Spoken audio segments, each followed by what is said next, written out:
COVID-19 cases continue to climb while the Prime Minister again appeals for Bahamians to get vaccinated. Former Health Minister painting a grim picture of the COVID-19 pandemic in country, the Honorable A.D. Hannah to Lion State, and major investments up for grabs for Bahamians. Good evening, everyone. I'm Lissy Bastian with your JCN News for this Monday, August 23rd. It's great having you back with us. COVID cases continuing to climb and more Bahamians continue to lose their lives to this deadly virus. In light of this, Prime Minister Dr. Hubert Minnis is once again appealing to the public to become vaccinated. Leah Cooper has more. As COVID cases continue to climb, Prime Minister Dr. Hubert Minnis notes that a critical element in the fight against COVID-19 is oxygen supply. During a nationally televised address last evening, Dr. Minnis added that access to liquefied oxygen was internationally restricted again, which in turn reduced the country's storage. The Prime Minister, while working with the Governor of Florida, Ron DeSantis, and with the Director of Florida's Emergency Management Agency, advised that the Bahamas has been able to secure the necessary oxygen supply, adding that 3,000 gallons of oxygen were delivered at the end of last week in Grand Bahama and 2,500 gallons here in New Providence. Today, Princess Margaret Hospital has approximately 7,500 gallons of liquid oxygen. Bahamas Welding and Fire also presently has 2,500 gallons of liquid oxygen to supply the clinics and the South Beach Clinic. Additional supplies are already in the delivery pipeline to restore normal supplies. Next week, and each week thereafter, 12,000 gallons of liquid oxygen are expected to arrive in country, providing the supply needed. He adds that this wave of the pandemic has killed more Bahamians than any other. He's also urging vaccine skeptics to stop thinking and start acting. Let me again say to those who are still thinking about getting vaccinated, you do not have time to keep thinking about whether or not you will take the vaccine. You do not have time to keep researching. You need to come forward now to get the life-saving protection that vaccination gives.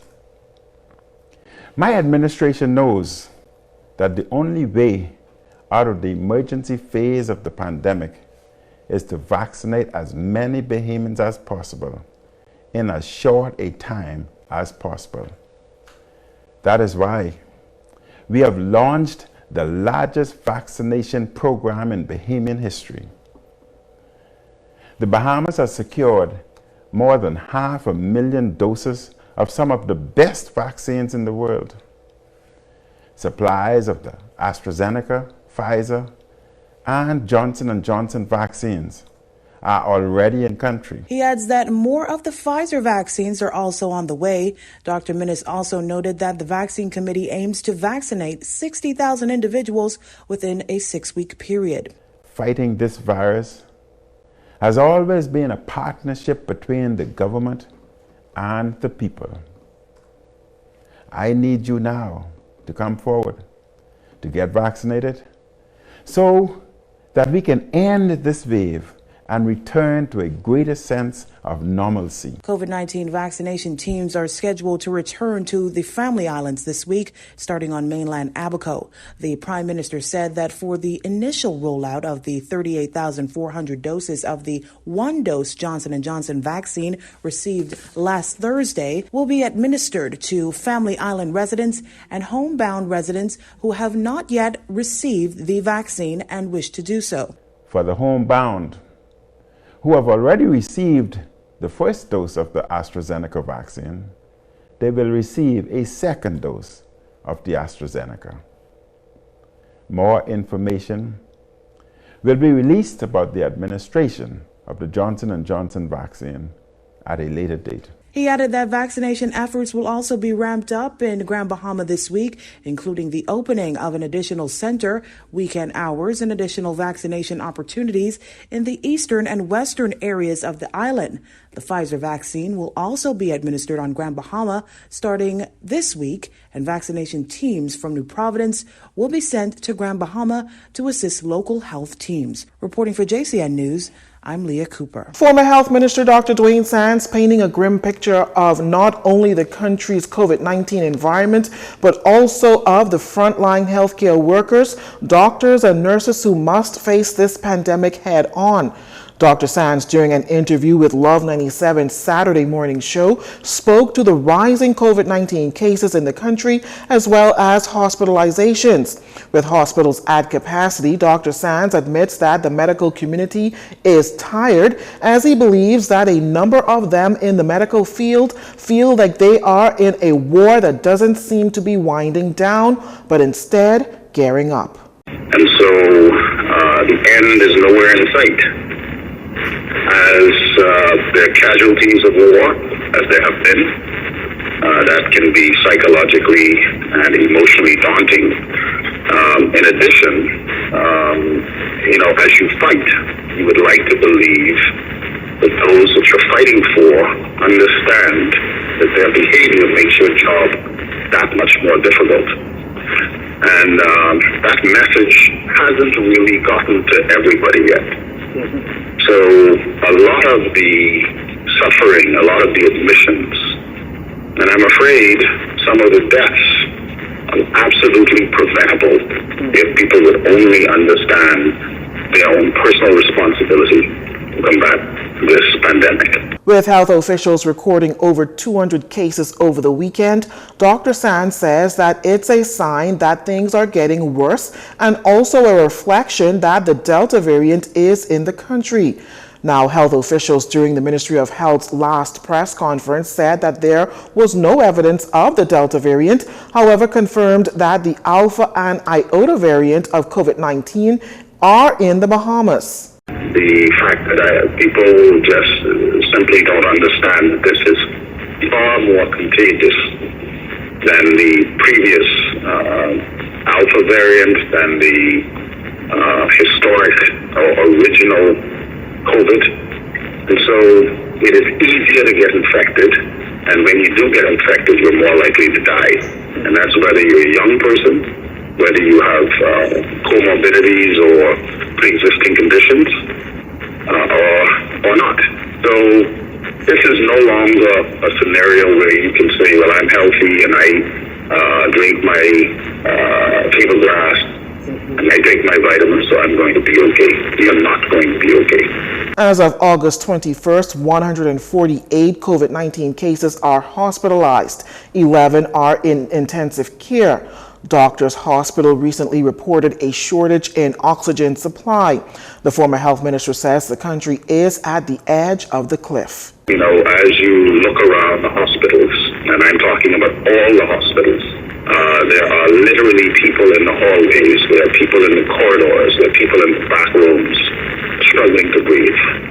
Thankfully, through the work of a number of persons, some of whom I won't mention anybody, but the behind-the-scenes effort to replenish the oxygen supplies in the country was nothing short of heroic.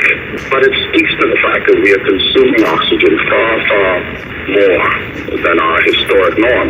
I think people got to understand that this is no longer about whether you have money or insurance or whether you're wealthy or not. This disease does not discriminate. And so your insurance card can't help you. Your money cannot help you because everybody is struggling to survive this pandemic, this disease. Dr. Sands adds that this is not just about COVID, but it's about any illness that one may have that requires hospitalization, adding that the impact of COVID impacts the care for heart attacks, strokes, cancer, and other emergencies that may arise. As he says, the ability to provide the level of service that is ordinarily provided is not there. In our national COVID-19 update, 8 COVID-19 related deaths confirmed over the weekend so far, according to health officials. 5 confirmed on Saturday, August 21st, all here in the capital, and 3 confirmed on Friday, August 20th, also all here in the capital. Health officials also confirming 258 cases over the 2 days, 150 confirmed for Friday and 108 for Saturday. The national count now stands at 17,386. 212 cases confirmed here in the capital over those 2 days, 13 with a history of travel within 14 days. 13 cases confirmed over on Grand Bahama, 12 confirmed on Eleuthera, 1 with a history of travel, 10 on Long Island, 5 on Abaco, 1 with a history of travel, 3 cases on Exuma, all with a history of travel, 1 case on Bimini and Cat Key, 1 on Andros, and 1 on Mayaguana.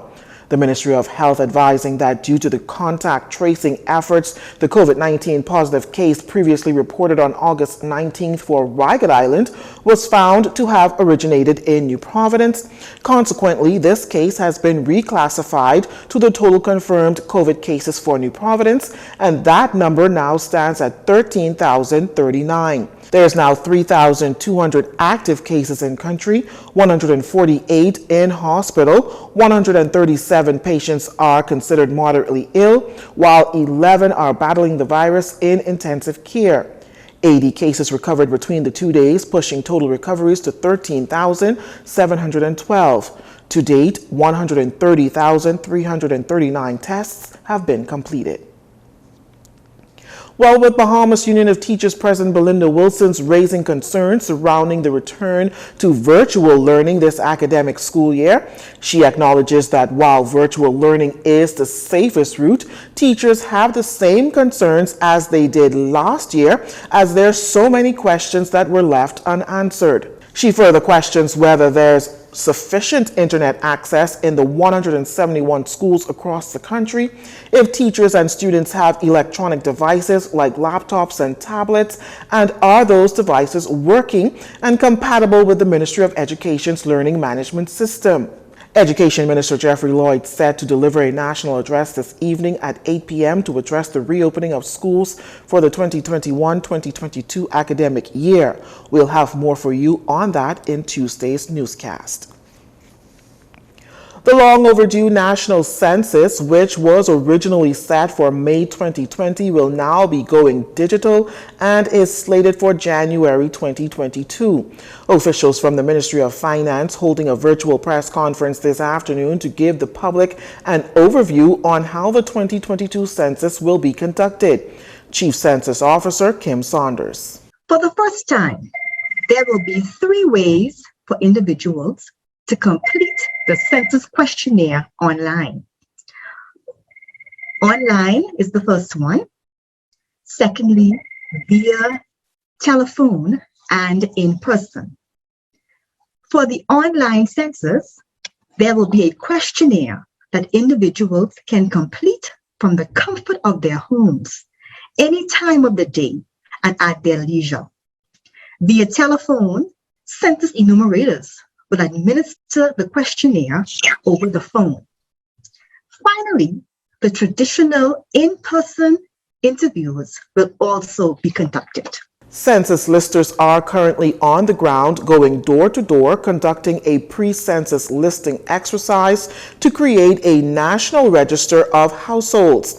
The list exercise is going on now until the end of November, and it will give members of the public the freedom to choose how they wish to participate in the new digital census, whether online, via telephone, or in person. Clara Lowe, Assistant Director and Census Officer with responsibility for Grand Bahama, gives details on the pre-census exercise. We are going to come to your door and we will knock. And if you're there, we want you to open. We will ask you 3 questions. You need to give us this information, as Ms. Saunders said, because you want the choice to be yours, whether you're going to do this survey or this census online. So if you're not on the census register, we won't be able to contact you to give you a confidential code that will allow you to do your census online. So if you're home, first, we want you to open your door and speak with our listers through the door or through the window. Now, if we miss you, you will see a callback letter from us on your door. If one misses the census listers, they will leave a letter at your door as it contains a unique interview key and location identification number that you will need. For more information, one can visit stats.gov.bs or email census@stats.gov.bs. You're watching JCN News. Stay with us.